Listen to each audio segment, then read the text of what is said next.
Never write or speak on a subject you know nothing about. Wouldn't that be a funny rule to apply on the internet? We got a whole lot of people out here talking about stuff they don't know nothing about. For there is always somebody who knows that particular subject to laugh at you or to ask you an embarrassing question that may make others laugh at you. You can know about any subject under the sun by reading about it. But if you cannot buy the books outright and own them, go to your public circulating library in your district or town as to get the use of those books. You should do that as you may refer to them for information. You should read at least 4 hours a day. Look at that. How many of y'all think the average young black person reads for 4 hours a day, or just takes in knowledge for 4 hours a day? Maybe if you're not even reading, maybe you're watching instructional videos, learning something.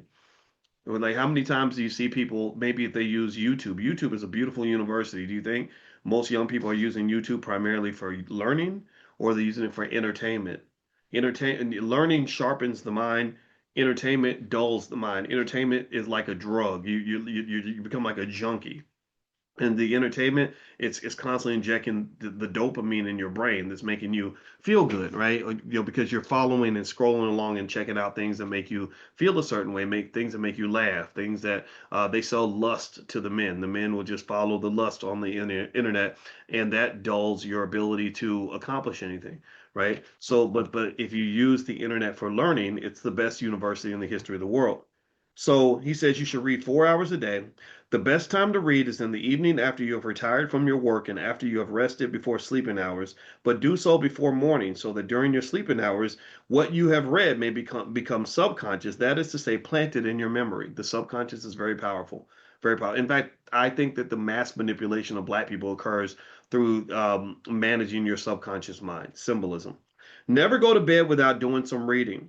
Never keep the constant company of anybody who doesn't know as much as you or as educated as you. So maybe he's saying like don't kick it with your stupid friends, and from whom you cannot learn something or reciprocate your learning, especially if that person is illiterate or ignorant, because constant association with such a person will unconsciously cause you to drift into the peculiar culture or ignorance of that person. So who you hang out with is going to affect who you are. Always try to associate with people from whom you can learn something. Contact with cultured persons and with books is the best companionship you can have and keep. By reading good books, you keep the company of the authors of the books or the subjects of the book when otherwise you could not meet them in the social contact of life.